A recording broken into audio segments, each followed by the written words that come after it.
प्यारे विद्यार्थियों, आज हम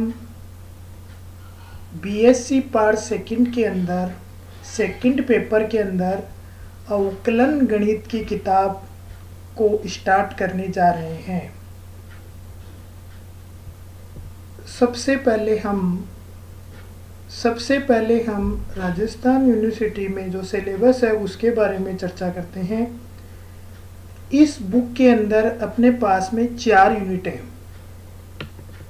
यूनिट फर्स्ट है, उसके हम चैप्टर नंबर फर्स्ट से पढ़ेंगे। यूनिट सेकंड है, उसको हम चैप्टर नंबर सेकंड और चैप्टर नंबर थर्ड से पढ़ेंगे। यूनिट फर्स्ट के अंदर 2 क्वेश्चन आएंगे, दोनों क्वेश्चन फर्स्ट चैप्टर से ही मिलेंगे अपने को। यूनिट सेकंड के अंदर भी 2 क्वेश्चन आएंगे और वो दोनों क्वेश्चन अपने को, एक तो क्वेश्चन दूसरे चैप्टर से मिलेगा, एक तीसरे चैप्टर से मिलेगा। इसके लिए अगर हम तीसरा चैप्टर कर लेंगे तो वो भी अपने लिए सफिशिएंट होगा, इसलिए यहाँ पर हम तीसरा चैप्टर करेंगे। इसी तरीके से यूनिट नंबर थर्ड और फोर्थ के अंदर, थर्ड के अंदर अपने पास में चैप्टर नंबर 4, 5, 7 और 10 है। तो ये जो ग्रीन कलर के अंदर दे रखे हैं वो चैप्टर करेंगे। यहाँ पर हम चैप्टर नंबर 4 और चैप्टर नंबर 5 करेंगे। और यूनिट नंबर 4 जो है अपने पास में पूरा का पूरा चैप्टर नंबर 6 है। इसके अंदर पूरे के पूरे 2 क्वेश्चन मिलेंगे अपने को। अब हम अपना स्टार्ट करते हैं chapter number first, unit first. आइए यूनिट फर्स्ट के बारे में पढ़ते हैं। Chapter number first, chapter number first है प्रथम कोटि और प्रथम घात के अवकल समीकरण, differential equation of first order and first degree. तो सबसे पहले हमें अवकल समीकरण के बारे में पता होना चाहिए, डिफरेंशियल इक्वेशन किसे कहते हैं। फिर उसके बाद में हमें अवकल समीकरण अर्थात डिफरेंशियल इक्वेशन की कोटि अर्थात ऑर्डर के बारे में पता होना चाहिए। फिर अपने को डिग्री अर्थात उसकी घात के बारे में भी पता होना चाहिए। तो सबसे पहले हम अवकल समीकरण की डेफिनेशन लेते हैं। डिफरेंशियल इक्वेशन की हम डेफिनेशन यहाँ पे लेते हैं। एक समीकरण जो स्वतंत्र चर अथवा चरों, आश्रित परतंत्र चर अथवा आश्रित चर के अवकल गुणांक के बीच संबंधित हो अवकल समीकरण कहलाता है। जैसे एग्जाम्पल नंबर फर्स्ट, इस एग्जाम्पल को ध्यान से देखिए।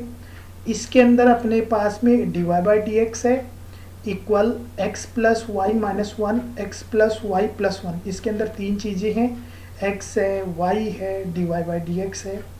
आपने इससे पहले क्लास के अंदर पढ़ा था y इक्वल fx, अर्थात यहाँ पर y x का फंक्शन है। आपने y इक्वल साइन एक्स भी पढ़ा है, y इक्वल e⁻x भी पढ़ा है। ये सब x के फंक्शन है।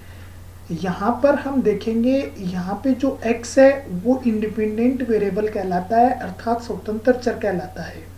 इसी तरीके से जो ये y है वो परतंत्र चर अर्थात डिपेंडेंट वेरिएबल कहलाता है यहाँ पर। अब आपने इसका ये जो फंक्शन है y इक्वल fx, इसका डिफ्रेंशिएट किया था तो इसका डिफ्रेंशिएट dy/dx आया था। इस dy/dx को अवकलन गुणांक कहते हैं। अगर हम इसका 2 बार डिफ्रेंशिएट कर देंगे तो d²y/dx² हो जाएगा। अगर 3 बार डिफ्रेंशिएट कर देंगे तो ये dqy/dx³ हो जाएगा। अगर ∂z/∂x फाइंड करेंगे तो इसे पार्शियली डिफ्रेंशिएट कहेंगे। ये अपने पास में अवकल गुणांक अर्थात डिफरेंशियल कोफिशिएंट कहलाते हैं। x यहाँ पे स्वतंत्र चर कहलाता है, y यहाँ पे परतंत्र चर डिपेंडेंट वेरिएबल कहलाता है। आइए हम अवकल समीकरण की डेफिनेशन पर अब वापस आते हैं। एक समीकरण, अवकल समीकरण एक समीकरण होता है जो स्वतंत्र चर अर्थात x होता है, उसके अंदर आश्रित चर अर्थात डिपेंडेंट वेरिएबल y होता है, तथा आश्रित चर के अवकल गुणांक अर्थात y के differential coefficient dy/dx, d²y/dx², dqy/dx³ आदि के बीच में संबंधित हो तो ऐसे समीकरण को अवकल समीकरण कहते हैं, डिफरेंशियल इक्वेशन कहते हैं। यहाँ पे जो एग्जाम्पल नंबर फर्स्ट है वो डिफरेंशियल इक्वेशन का एग्जाम्पल है। यहाँ पर x यहाँ पे इंडिपेंडेंट वेरिएबल है, y यहाँ पे डिपेंडेंट वेरिएबल है और dy बाई डी एक्स यहाँ पर डिफरेंशियल कोफिशिएंट है। इसी तरीके से ये भी यहाँ पे डिफरेंशियल इक्वेशन का एक एग्जाम्पल है। यहाँ पर x और y यहाँ पर इंडिपेंडेंट और डिपेंडेंट वेरिएबल है और dy और dx यहाँ पर डिफरेंशियल कोफिशिएंट है। इसी तरीके से ये तीसरा डिफरेंशियल इक्वेशन का एग्जाम्पल है, चौथा, पांचवा, छठा यहाँ पे पार्शियली डिफरेंशियल इक्वेशन का एग्जाम्पल है और सातवां भी यहाँ पे पार्शियली डिफरेंशियल इक्वेशन का एग्जाम्पल है। अब आगे देखिए, अवकल समीकरण दो प्रकार के होते हैं। एक तो होता है ऑर्डिनरी डिफरेंशियल इक्वेशन और दूसरा होता है पार्शियली डिफरेंशियल इक्वेशन। तो हम सबसे पहले ऑर्डिनरी डिफरेंशियल इक्वेशन के बारे में पढ़ेंगे। इस पूरी बुक के अंदर ऑर्डिनरी डिफरेंशियल इक्वेशन ही है। ऑर्डिनरी डिफरेंशियल इक्वेशन से अपने पास में 4 यूनिट है और दूसरा अपने पास में पार्शियली डिफरेंशियल इक्वेशन है, इससे अपने पास में 5 यूनिट है। अवकल समीकरण दो प्रकार के होते हैं। एक होता है साधारण अवकल समीकरण, ऑर्डिनरी डिफरेंशियल इक्वेशन। तो हम सबसे पहले ऑर्डिनरी डिफरेंशियल इक्वेशन के बारे में चर्चा करते हैं।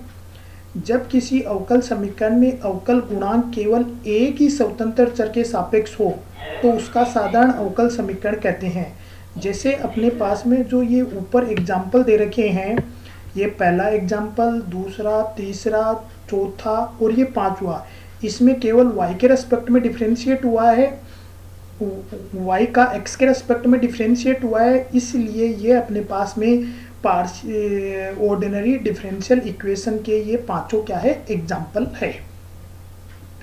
आगे देखिए, अब अपने को पार्शियली डिफरेंशियल इक्वेशन के बारे में पढ़ना है। पार्शियली डिफरेंशियल इक्वेशन की डेफिनेशन है, जब किसी अवकल समीकरण में एक या एक से अधिक स्वतंत्र चर हो तथा आंशिक अवकल गुणांक इनमें से किसी के भी सापेक्ष आते हो तो उसे आंशिक अवकल समीकरण कहते हैं।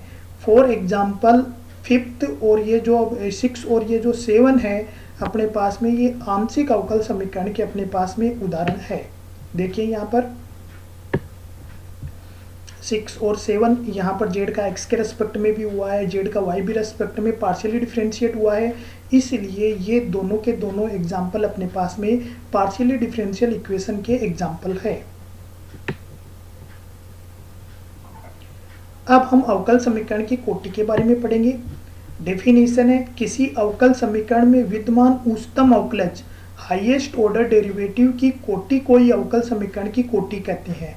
अर्थात डिफरेंशियल इक्वेशन के अंदर हाई पावर देखनी है, जो हाई पावर रहेगी वही उसका क्या होगा, ऑर्डर होगा, अर्थात कोटि होगी।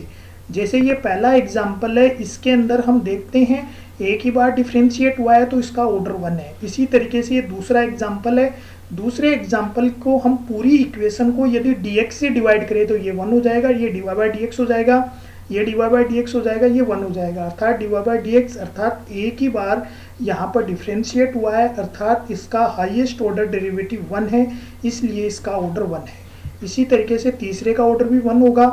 चौथे को यहाँ पर हम देख रहे हैं dy बाई डी एक्स का यहाँ पे स्क्वायर दे रखा है, लेकिन यहाँ पर डिफरेंशिएट एक बार ही है, लेकिन हम RHS के अंदर देखते हैं तो यहाँ पे डिफरेंशिएट 2 टाइम्स हुआ है, इसलिए इसकी जो ऑर्डर होगी वो यहाँ पे 2 होगी, इसलिए यहाँ पे इसकी डिग्री अपने को ऑर्डर यहाँ पे 2 करना है।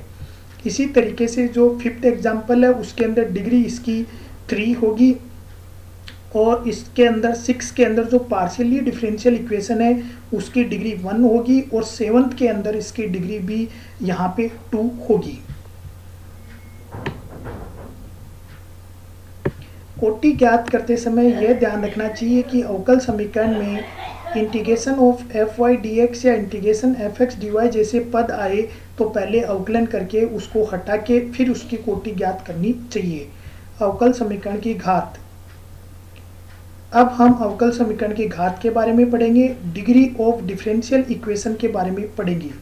परिभाषा, किसी अवकल समीकरण को अवकलजों के संदर्भ में परिमेय तथा पूर्ण बीजीय बनाने के उपरांत उसमें आने वाले सबसे उच्चतम अवकलज की घात को ही अवकल समीकरण की घात कहते हैं।